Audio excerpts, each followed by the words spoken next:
All right, what's good, y'all? So apparently Vince Carter has noticed the same problem I've noticed with Team USA, being that they don't play defense whatsoever. Team USA does not play any defense. Again, against Team Nigeria, left Nigeria wide open from three while they were hot. Then against Australia, you got people going backdoor over and over again. Team USA doesn't make a rotation to stop it or anything. Like Team USA just got to play better defense, man, because that junk is crazy. You also want a gold medal. So are we too concerned about Team USA, Vince? Talk to me. Anytime the U.S. team lose, Vince Carter got a whole butterfly in his background. Makes me wonder something, but I'll keep that to myself.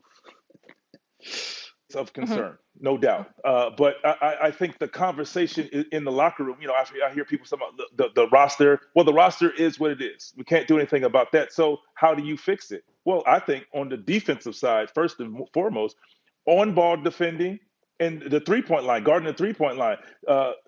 Nigeria shot the lights out from the 3-point line, and it made them vulnerable on the dribble drive. Because now you're trying to close out late, pump fake, they're getting in the paint. Patty Mills, Gonna take mid-range pull up too easy. right here, like shooting the fadeaway three, but then he's able to get into the paint and getting layups. I mean, Mm-hmm. that's On KD.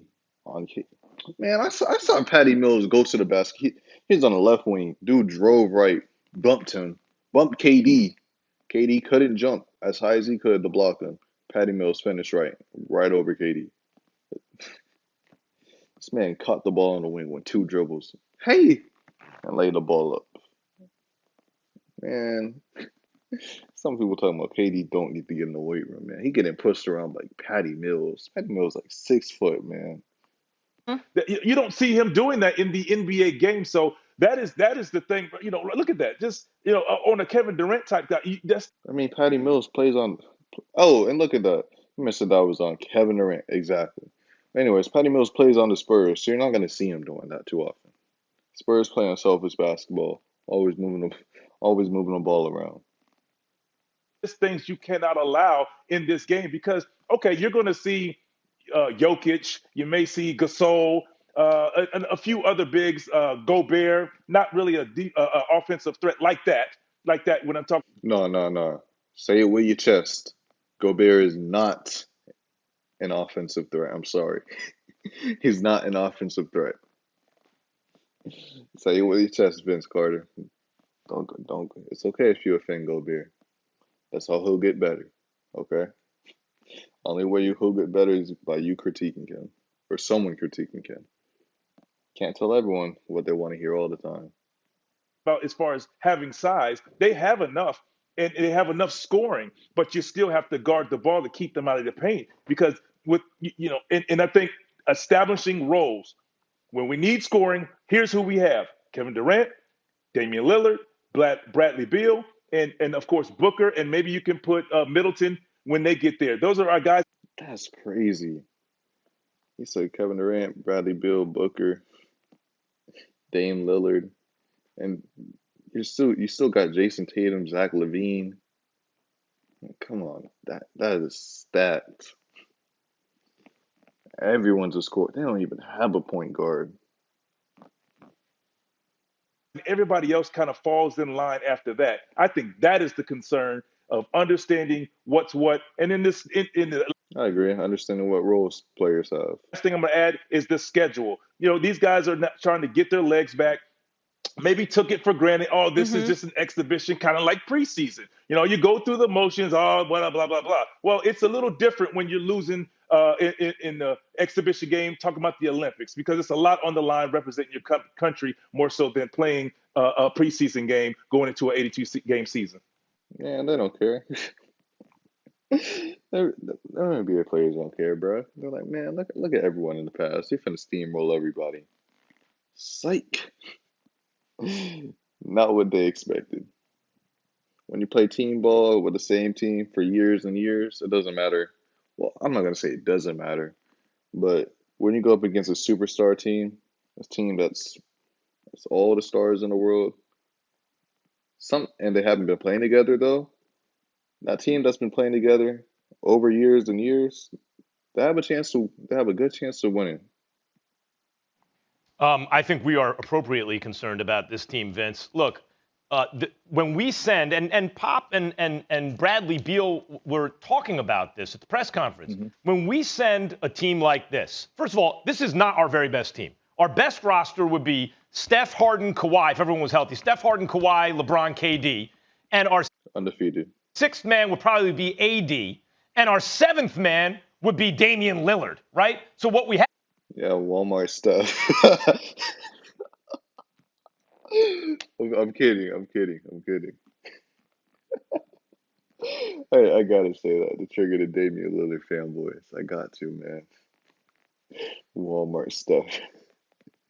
On this roster is one starter and our seventh man as our two best players probably on this team. So it's not our very best team. When we send our very best, it's like the Brooklyn Nets. But they didn't play together long enough. The Brooklyn Nets, if they would have stayed healthy, were going to lay waste to everybody. They were destroying the Everyone but the Clippers. Had the Clippers winning the finals. and they weren't even healthy. So that's what we do. We put together these guys who don't have multi-year commitments to the Olympics or to Team USA, but they're so good, they just can't lose. They can't lose. Okay, that's not this team. When we go down off our very best, the world is caught up. Most of these teams that we've lost to and, or they're competing with us have 3 or 4 NBA players, 3 or 4 EuroLeague players, right? A half dozen dudes at least who can play. They have played together for a long time. They know each other. So I liken it to like in the NCAA tournament. The one and dones don't usually win the whole thing. Teams with upperclassmen, they've been together for 2, 3, 4 years. Maybe they have 2 or 3 guys who might be in an NBA rotation. They don't have a whole bunch of top picks. Those teams win it. Exactly why the people that bet their money on Duke, I think Duke played Michigan State. I'm pretty sure they played Michigan State. So all the people that bet their money on Duke to win it all lost their money. Sometimes if you have AD, you have the number 1 and 2 picks in the Obviously, I'm talking about the season with Zion, RJ Barrett, and Cam Reddish all on the same Duke team. draft, right? Okay, fine. Michael Gilchrist, you're going to win the championship because you just got too much. But that's usually not the way it works, and that's not the team we sent. So they're going to have to play defense. They're going to have to get connected. They're going to have to hurry up and do that because these other teams want it more. Most of their players, this is the biggest stage they'll ever play on. It's the most important thing to them. Not the case with most of our guys. And they've played together longer. They have better chemistry. So, Vince, to me, it's like you can have an all-star roster, let's say 3 starters and a couple reserves. If they play and they just got together that week. If they play an NBA team that didn't make the playoffs, but they've been together for a year or 2, they might lose to that team, even if they're more talented. To me, that's where we are, and I'm nervous about it. Well, also, and you look at the Australian team, I mean, they had 5 guys at one point on the floor that all play in the NBA currently, like you said. And I think Yeah, but Team USA, they have, 5 all NBA players right now? So realistically, they have no business losing. On paper, at least. looking back to 2000, my year, and it was 92. You know what that is, 96, and then there was our team, and they were like, oh, can we win it? And it was like, oh, it's more parity because there's more European players now entering in the NBA who know these players, and it's not the wow or awe factor anymore. Mm-hmm. And these guys are like, yeah, I mean, I play against these guys every day. They can actually give you a scouting report on these guys, not like, oh, we watched them on TV. It's like I know what to expect. So I think Yep, they practice with them every single day. the first 2 games, these guys kind of like, yeah, we're trying to get ourselves back into it.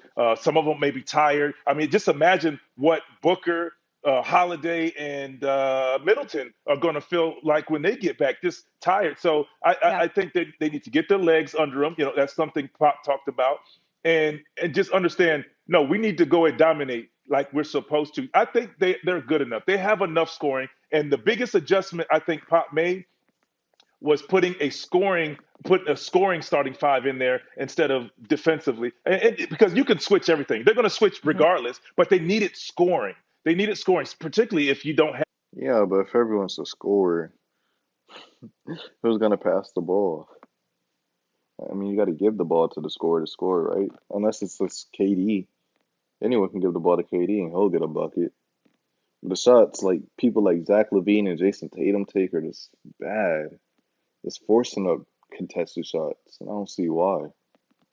Your legs. Anyways, that'll about do it for this video. So peace.